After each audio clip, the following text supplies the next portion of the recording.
할렐루야. 우리 찬송가 38장입니다. 찬송가 38장 찬양 드리도록 하겠습니다.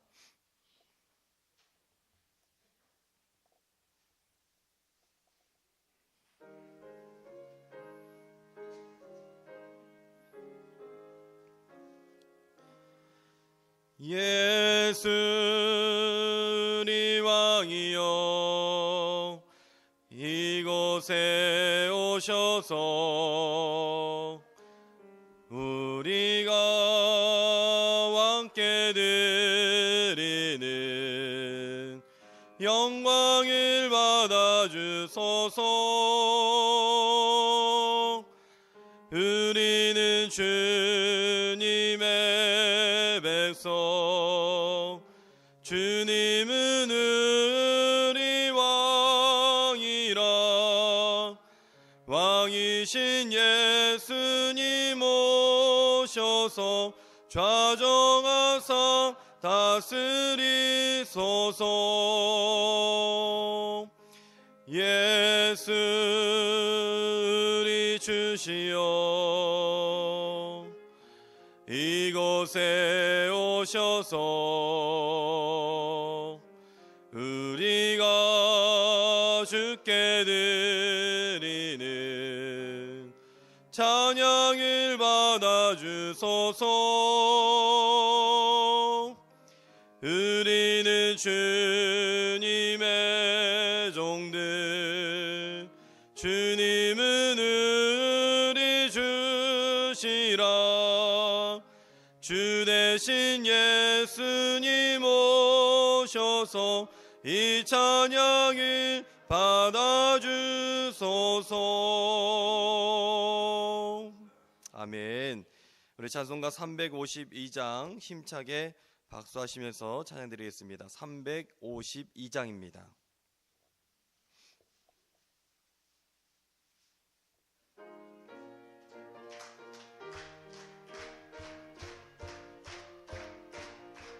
십자가 근병들아 주 위에 일어나 기들고 앞서 나가 담대히 싸우라.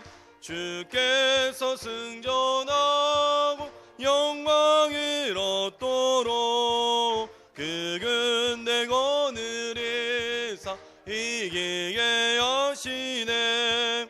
십자가 근병들아 주 위에 일어나 기납할 소리 듣고 곧 나가 싸우라.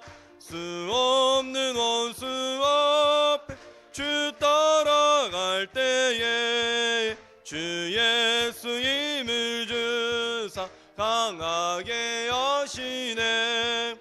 십자가 근병들아 주 위에 일어나 내 힘이 부족하니 주 권능 믿으라.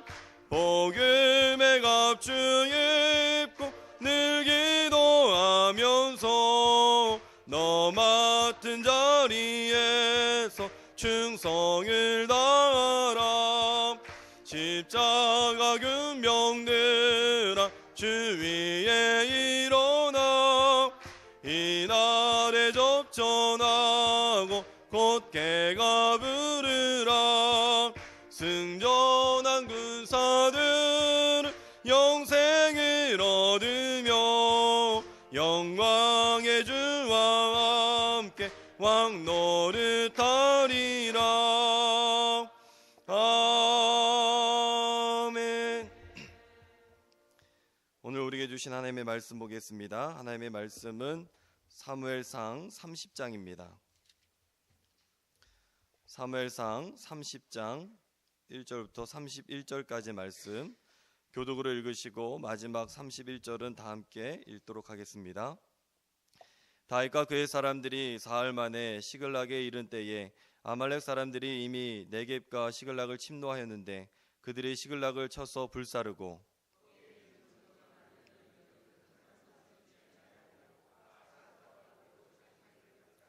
다윗과 그의 사람들이 성읍에 이르러 본즉 성읍이 불탔고 자기들의 아내와 자녀들이 사로잡혔는지라.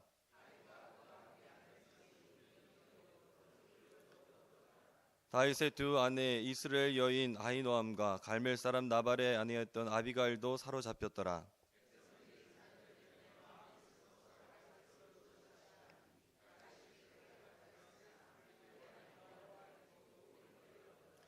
다윗이 아히멜렉의 아들 제사장 아비아달에게 이르되 원하건대 에봇을 내게로 가져오라. 아비아달이 에봇을 다윗에게로 가져가매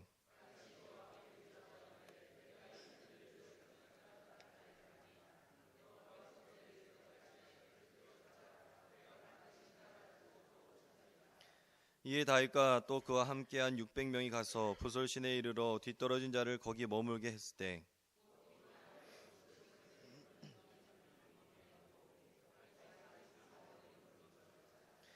무리가 들에서 애굽 사람 하나를 만나 그를 다윗에게로 데려다가 떡을 주어 먹게 하며 물을 마시게 하고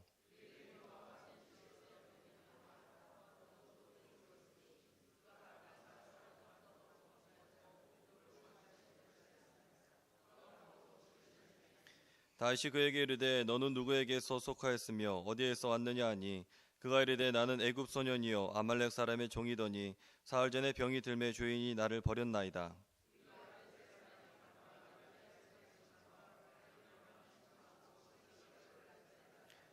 다윗이 그에게 이르되 내가 나를 그 군대로 인도하겠느냐 하니 그가 이르되 당신이 나를 죽이지도 아니하고 내 주인의 수중에 넘기지도 아니하겠다고 하나님의 이름으로 내게 맹세하소서. 그리하면 내가 당신을 그 군대로 인도하리이다 하니라.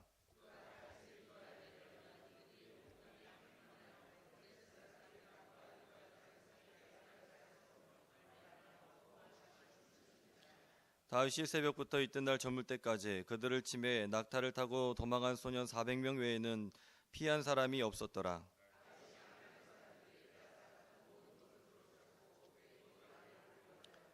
그들이 약탈하였던 것 곧 무리의 자녀들이나 빼앗겼던 것은 크고 작은 것을 막론하고 아무것도 잃은 것이 없이 모두 다윗이 도로 찾아왔고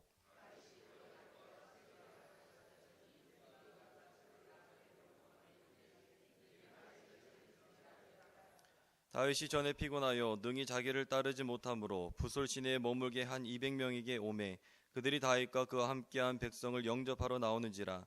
다윗이 그 백성에게 이르러 문안하매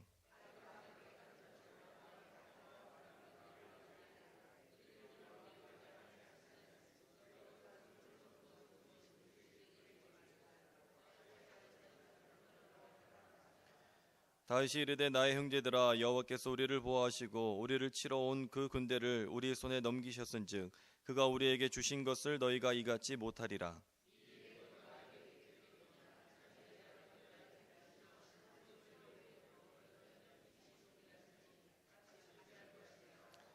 그날부터 다윗이 이것으로 이스라엘의 율례와 규례를 삼았더니 오늘까지 이르니라.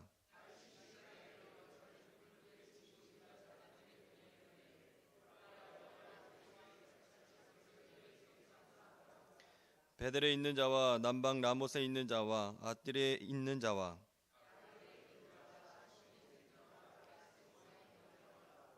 라갈에 있는 자와 여라무엘 사람의 성읍들에 있는 자와 겐 사람의 성읍들에 있는 자와 다 함께 읽겠습니다. 헤브론에 있는 자에게와 다윗과 그의 사람들이 왕래하던 모든 곳에 보내었더라. 아멘. 할렐루야. 오늘 하루도 예수님과 동행하시는 복된 하루가 되시길 간절히 축원합니다. 오늘 말씀의 제목은 왕이 되어가는 다윗입니다. 이제 다윗은 왕이 되어가고 있습니다. 오늘 말씀 이 단락을 구분해 보자면 첫 번째 단락은 1절부터 8절까지 말씀인데요. 시글락을 약탈한 아말렉과 추격을 위해 하나님께 묻고 있는 다윗의 모습을 우리가 볼 수 있습니다. 두 번째 단락은 9절부터 16절까지인데 애굽 사람 하나를 만나서 추격의 기회를 잡게 됩니다. 그리고 마지막 단락은 17절부터 끝절까지 모든 것을 되찾고 전리품을 나누는 과정에서 왕의 면모를 우리가 볼 수 있습니다. 오늘 말씀은 몇 가지 사건이 나오는데요. 이것을 통해서 이제 다윗이 왕이 되어가고 있다는 것을 우리에게 보여주고 있습니다. 말씀드린 대로 첫 번째 사건은 아말렉이 쳐들어와서 어린 자녀들과 부인들을 다 잡아갔다는 것입니다. 다윗에게 복수하기 위해서 했다면 다 죽이는 것이 맞을 텐데 그들은 생포해 가면서 결국 다윗에게 잡히게 됩니다. 두 번째에 나오는 사건은 부솔 시내를 건너지 못한 200명의 낙오자가 발생이 됩니다. 또 세 번째 사건은 애굽 사람 하나를 만나게 되는 일들이었고, 또 마지막은 전리품을 나누는 과정에서 불량배들이 자신들이 더 많이 갖겠다고 요구하고 있는 이 내용들의 말씀을 우리가 볼 수 있습니다. 사실 이 한 가지 사건만 보더라도 굉장히 큰 사건입니다. 그런데 이 모든 사건을 지금 다윗이 처리하고 있고 만나고 있는 것을 보게 됩니다. 그러면서 왕으로서의 자격이 된다는 것을 우리에게 말씀해 주고 있는 것이죠. 모든 사건은 하나만 따로 떼어놓아도 엄청난 사건입니다. 즉 이것을 통해서 한 사람의 믿음이나 리더십은 바로 위기가 찾아올 때의 그 진면목을 볼 수 있다는 것을 우리에게 또한 말씀해 주고 있습니다. 오늘 말씀을 통해서 위기 가운데에서도 빛나는 저와 여러분들의 신앙이 되시길 간절히 축원합니다. 그 첫 번째는 되찾는 은혜를 경험하라입니다. 되찾는 은혜를 경험하라. 오늘 1절의 말씀을 보시면 다윗이 시글락으로 돌아오는데 사흘이 걸렸다라고 이야기하고 있습니다. 다윗의 이동 경로를 생각해 보면 처음에는 시글락에 있었다가 아벡으로 갔을 것입니다. 그리고 아벡에 있다가 지금 다시 시글락으로 온 것이죠. 즉 총 6일의 시간, 최소한도 6일의 시간이 지금 걸렸다는 것을 우리가 알 수 있습니다. 전쟁을 준비하고 또 긴장하고 그러면서 6일의 시간을 지금 이들이 달려온 것입니다. 얼마나 몸이 피곤하고 지쳤겠습니까? 그런데 돌아와 보니까 시글락을 불사르고 다 모든 것들을 약탈해 갔다는 것을 보게 됩니다. 우리의 삶의 문제는 바로 지쳤을 때 발생이 됩니다. 집에 다 왔다, 이제 거의 다 해결이 됐다 하는 순간에 발생이 되는 것이죠. 수술할 때도 수술 마무리할 때 실수가 생기는 것이고, 운전할 때도 그렇고 인생도 그렇고 이제 거의 다 됐다, 지쳤을 그 무렵에 문제가 발생되기 마련입니다. 그래서 우리는 늘 조심하고 영적으로 깨어 있어야 될 줄로 믿습니다. 그런데 참으로 놀랍죠. 다윗은 아말렉이나 다른 부족을 점령하러 갈 때에 다 죽였었습니다. 그 잔인한 소식을 이들도 아마 들었을 것입니다. 그런데 이들은 2절의 말씀처럼 생포해 갑니다. 한 사람도 죽이지 아니하고 다 사로잡아 끌고 자기 길을 갔더라 라고 이야기하고 있습니다.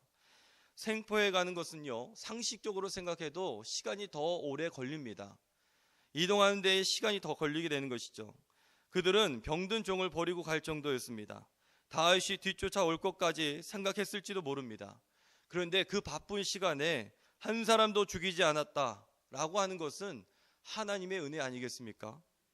이 사건은 처음부터 다윗을 왕으로 훈련시키는 마지막 단계인 것을 우리가 볼 수 있습니다. 내가 가장 중요하다고 생각했던 것들을 잃어버렸습니다. 다윗은 전쟁 준비하느라 진짜 지켜야 될 것들을 잃어버렸다라는 것이죠. 다윗이 지켜야 될 것이 무엇이었습니까? 그냥 대충 보면 어려울 때 자신을 도와준 가족과 그를 따르던 무리들이었습니다. 그들 한 사람은 별 볼 일 없는 사람일지도 모릅니다. 하지만 그들 때문에 다윗이 있었는데 정말 중요한 것을 다윗은 잃어버렸다라고 성경은 말하고 있습니다. 아브람 조수아 헷세리한 사람이요, 현대인을 가리켜서 메시지를 잃어버린 메신저라고 이야기를 하였습니다. 본질은 쏙 빼버리고 삶의 의미를 모르고 살아가는 현대인들의 삶에 대해서 이야기했던 것이죠. 우리는 말씀대로 지음을 받았는데 그 말씀을 잃어버리고 살 때가 얼마나 많이 있는지 모릅니다. 사사기에 나오는 삼손이 있습니다. 삼손이 잃어버린 것이 무엇일까요? 삼손은 머리카락을 잃어버린 사람이 아닙니다. 그가 잃어버린 것은 자신의 생명이었고 그가 되찾은 것은 하나님의 영광이었습니다. 그는 예수님처럼 이방인, 세리와 죄인, 창녀들과 함께 있었습니다. 사사기의 삼손은 그저 타락한 모습만 우리에게 보여주지 않습니다. 삼손은 예수 그리스도를 증거하는 인물이었습니다. 성경의 많은 인물들은 다 예수 그리스도를 예표하고 있는 인물들이죠. 탄생이 예수님과 똑같았습니다. 그의 죽음도 예수님과 똑같았습니다. 이스라엘을 구원할 자라는 예언이 똑같았습니다. 이것을 히브리서 11장에 그에 대해서 이렇게 이야기하고 있습니다. 내가 무슨 말을 더 하리요? 기드온, 바락, 삼손, 입다, 다윗 및 사무엘과 선지자들의 이를 말하려면 내게 시간이 부족하리로다. 삼손은 우리는 망나니로만 알고 있는데 삼손에 대해서 히브리서 11장은 뭐라고 얘기하냐면 다윗과 똑같은 위치의 사람으로 이야기를 하고 있었습니다. 그는 예수님처럼 십자가를 지고 생명을 잃어버렸으며 하나님의 영광을 회복하였던 인물이었습니다. 그 믿음을 히브리서 기자는 보았던 것이죠. 다윗이 잃어버린 것은 겉으로는 가족이었습니다. 하지만 진짜 그가 잃어버린 것은 자기 자신이었습니다. 6절의 말씀입니다. 백성들이 자녀들 때문에 마음이 슬퍼서 다윗을 돌로 치려 하니 라고 말씀하고 있습니다. 지금 원망이 드니까 자신의 지도자였던 다윗을 돌로 치려 하는 장면의 말씀을 우리가 보게 됩니다. 아무리 원망이 들어도 그렇지 자신들을 지금까지 이끌어준 지도자를 어떻게 돌로 칩니까? 돌로 치는 것은 우상 숭배자나 하나님의 이름을 회방한 자를 돌로 쳤었습니다. 스데반이 돌로 맞아 죽었고 바울도 돌 맞아 죽을 뻔했습니다. 즉 다윗은 그때에 자기 자신을 버린 것입니다. 그리고 이제 왕으로 준비된 자가 되었던 것이죠. 돌로 치려 하던 자, 바로 그 사람들을 위해서 생명을 걸고 싸웠고 부솔 시내를 건너지 못한 낙오자들 위해서 전리품을 나누어 주었습니다. 이 모습이 무슨 모습입니까? 예수님의 모습 아니겠습니까? 예수님처럼 자신을 반대하는 자들을 위해서 축복하고 그들까지 구원하려고 하였던 진정한 왕으로 변화되고 있는 이 모습을 우리에게 보여주고 있는 것입니다. 다윗도 자아를 잃어버렸고 자아를 버렸고 하나님의 영광을 드러낸 자가 되었습니다. 진정한 지도자는 잃어버린 것을 생각하지 않습니다. 다시 되찾을 것을 생각하고 믿음을 향해 나아가는 줄로 믿습니다. 오늘 하루 잃어버린 것 생각하지 아니하시고 되찾는 하루가 되시길 간절히 축원합니다. 두 번째는 리더자는 선한 사람이어야 합니다.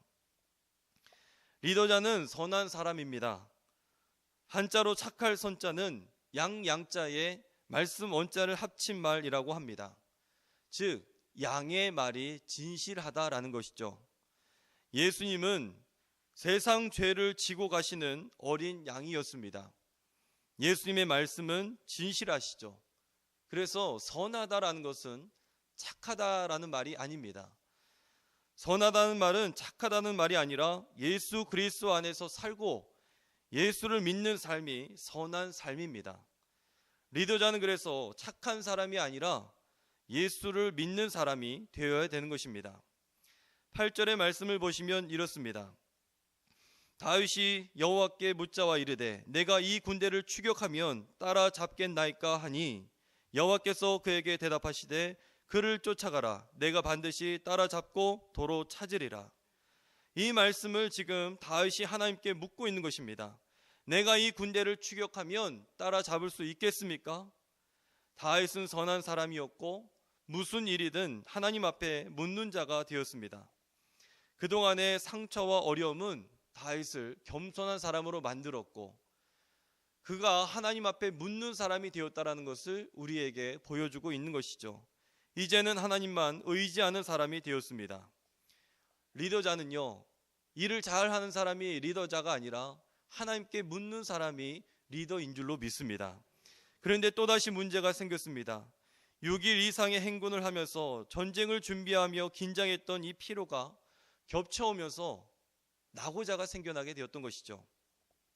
10절의 말씀을 보시면 곧 피곤하여 부솔 시내를 건너지 못하는 200명을 머물게 했고 다윗은 400명을 거느리고 쫓아가니라 라고 말씀하고 있습니다. 이제 낙오자가 200명이 생겼습니다. 병력이 3분의 1로 줄어들게 된 것이죠. 우리 인생의 문제도 이와 같지 않습니까? 내 삶의 문제가 이와 같습니다.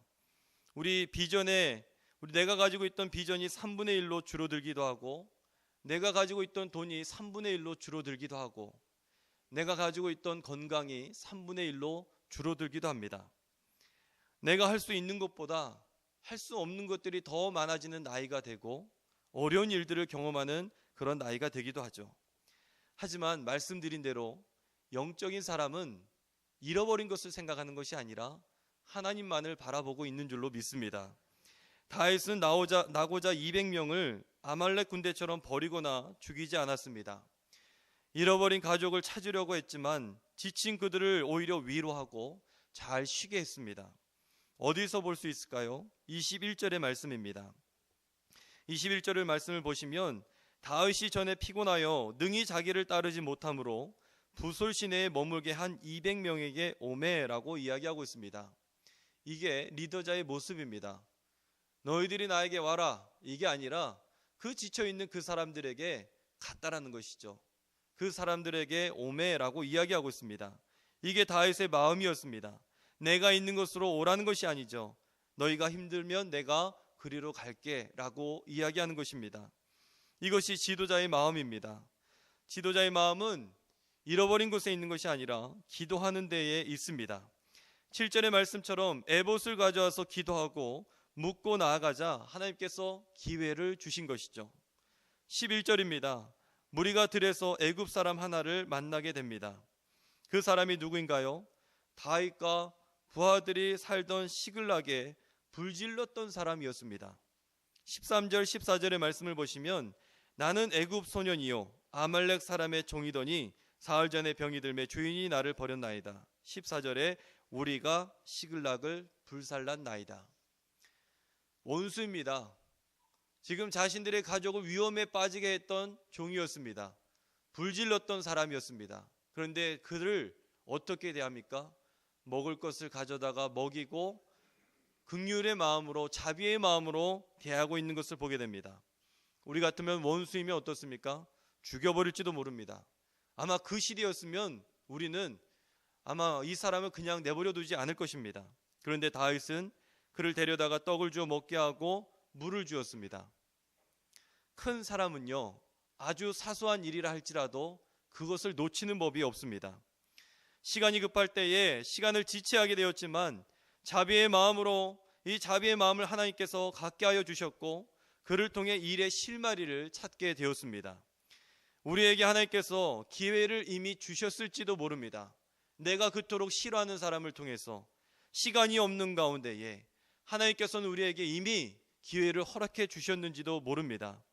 우리는 그 기회를 잡아야 될 줄로 믿습니다.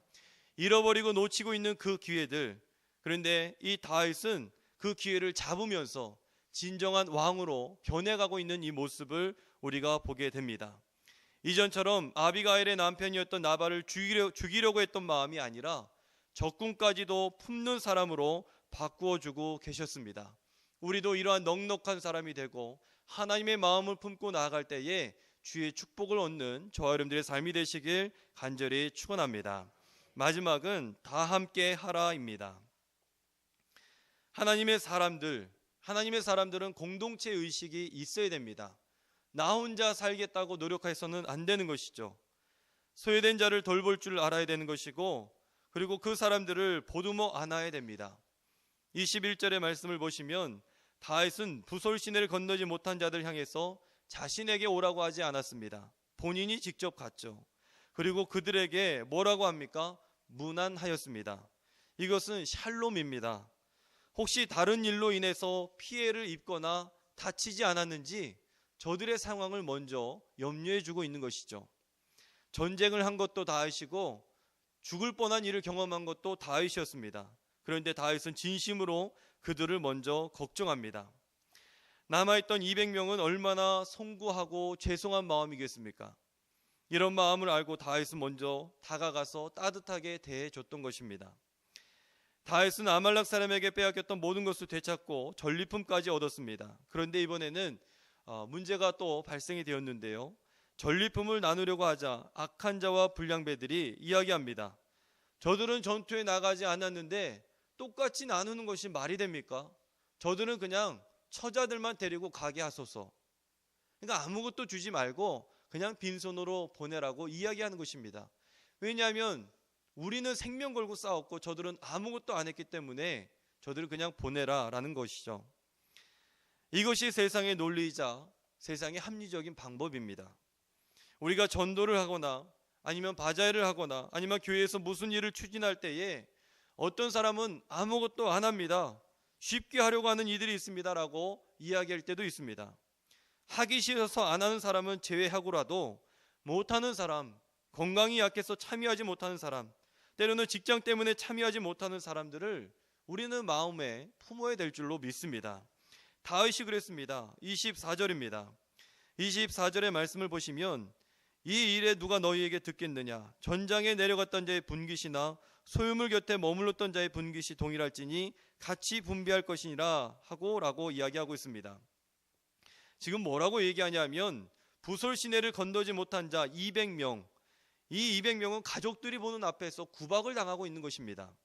쥐구멍이라도 들어가고 싶었을 것입니다. 왜냐하면 자신들도 자신들의 가족을 살리고 싶었는데 건강이 허락하지 않아서 지금 가지 못했던 것이었습니다.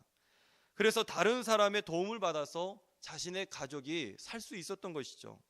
그런데 다윗은 그들에게 이렇게 말합니다. 그들은 남아서 우리들의 소유물을 지켰던 사람입니다라고 이야기를 해주고 있는 것이죠. 그들을 인정해 주었습니다. 그들에게 할 일이 있었다라고 이야기를 해주고 있었던 것입니다. 누가 짐을 지켜달라고 하지도 않았고 그럴 필요도 없었습니다. 그럼에도 다윗은 이들의 자존심을 세워줍니다. 그냥 이들이 남아서 쉰 것이 아니라 물건을 지켜준 고마운 일을 했다고 다윗이 지켜 세워주고 있는 것입니다. 다윗은 그러면서 전리품을 양쪽 진영이 똑같이 받아야 된다라고 설득하고 있는 것이죠. 여기서 중요한 것은 바로 그 이유입니다. 그 이유가 무엇이냐면 아말렉 군대를 물리치도록 이끌어 주신 분이 하나님이기 때문에 그런 것입니다. 400명이 잘나서 이긴 것이 아니라 하나님께서 아말렉 군대를 물리치도록 도우셨기 때문에 우리 400명은 어떠한 공로 의식도 가질 수 없다라는 것이죠. 전도할 때에도 나가서 전도하는 사람만이 전도하는 것이 아니라 뒤에서 기도하는 사람도 그 사람들도 전도하는 것이고 회사에서 기도하고 있는 이들도 전도하고 있는 것입니다. 인생을 살다 보면 다 부솔 시내를 건너는 것이 아닙니다. 600명 중에 3분의 1인 200명이 그랬던 것처럼 우리는 뒤로 뒤처지고 있는 사람이 있을 수 있습니다. 그러나 바로 이때에 우리의 공동체가 진실로 하나님께서 기뻐하시는 하나님의 뜻 위에 서 있는지 그렇지 않는지는 그 부솔 시내를 건너지 못하는 이들을 대하는 우리의 자세를 보면 알 수 있는 것입니다. 남북전쟁 당시에 남군의 사령관이었던 로버트 리 장군이 있었는데요. 독실한 기독교 신자 믿음의 사람이었습니다. 남북전쟁이 끝난 직후에 그는 수도인 워싱턴 DC의 한 교회를 방문해서 성찬식에 참여하게 되었습니다. 그런데 한 흑인이 무릎 꿇고 앉아 있는 것을 보게 되었습니다. 아직도 백인과 흑인 간의 인종차별이 심하던 그때에 이 광경을 쳐다본 사람이 어떻게 그럴 수 있느냐라고 묻자 이 장군이 대답했습니다. 십자가 아래에는 모든 것들이 평평합니다라고 이야기를 했다고 합니다. 그렇습니다. 이 십자가 아래에서는 부솔 시내를 건넌 자나 건너지 못한 자나 다 똑같습니다. 우리의 공로 때문이 아니라 십자가 위에 달리신 예수 그리스도의 은혜 때문에 우리가 다 같은 줄로 믿습니다. 우리 예수님은 부솔 시내를 건넌 사람만 사랑하시는 것이 아니라 부솔 시내를 건너지 못한 사람들도 챙겨주시고 사랑해주고 계신 줄로 믿습니다. 우리의 공동체에 혹시 뒤처지고 있는 사람이 누구인지를 우리가 알고 돌보면서 왕의 면모를 갖추어 갔던 다윗처럼 왕의 사람들이 되시길 간절히 축원합니다. 기도하겠습니다. 하나님 감사합니다. 주님께서 우리에게 넉넉한 은혜를 주시고 사랑을 주심에 감사드립니다. 나만을 생각하지 않게 하시고 나를 버리면서 하나님의 영광을 위해서 살게 하심에 감사드립니다. 다윗처럼 삼손처럼 수많은 성경의 인물들처럼 예수 그리스도를 예비하는 사람들이 되게 해주시고 예수 그리스도를 믿는 자가 되게 하시고 예수 그리스도를 증거할 수 있는 주의 백성들이 될 수 있도록 인도하여 주시옵소서. 나를 버림으로 말미암아 하나님 공동체가 삽니다. 내가 희생하면 공동체가 살고 가족이 삽니다. 이 진리의 말씀을 꽉 붙들고 나아갈 수 있도록 주여 도우시고 인도하여 주시옵소서. 그 은혜 감사하면서 예물 드립니다. 주께서 여러 가지 모양으로 드리는 이 예물에 축복으로 인도하여 주시고 하나님 주님께서 이 예물 통하여 주님께서 생명을 살려주시는 놀라운 일들을 우리가 볼 수 있도록 인도하여 주시옵소서. 이 모든 말씀을 우리 주 예수 그리스도 이름으로 감사하며 간절히 기도드립니다. 아멘. 공동기도 제목 드리도록 하겠습니다. 나라 민족을 위해서 기도하기를 원합니다. 남북 관계를 위해서 특별히 오늘 주님께서 함께해 주셔서 남북 정상회담이 잘 이루어질 수 있도록 인도하여 주옵소서 기도하길 바랍니다. 복음적인 통일을 위해서, 두 번째는 우리 광림재단을 위해서 기도하실 때 감독님 담임 목사님의 신원의 강건함을 위해서, 광림 남교회 서교회 해외 선교지를 위해서, 건축 중인 광림 북교회를 위해서, 또 블라디보스톡 선교센터를 위해서도 기도하길 바랍니다. 또 이번 주 총력 전도 주일입니다. 총력 전도 주일을 위해서, 또 5월에 있을 정교인 체육대회를 위해서도 기도하길 원합니다. 마지막으로 여러분들의 기도의 제목과 가정을 위해서, 환우들을 위해서, 또 오늘 금요은혜 밤을 위해서 다 함께 통성으로 기도하도록 하겠습니다. 할렐루야. 아버지 감사합니다.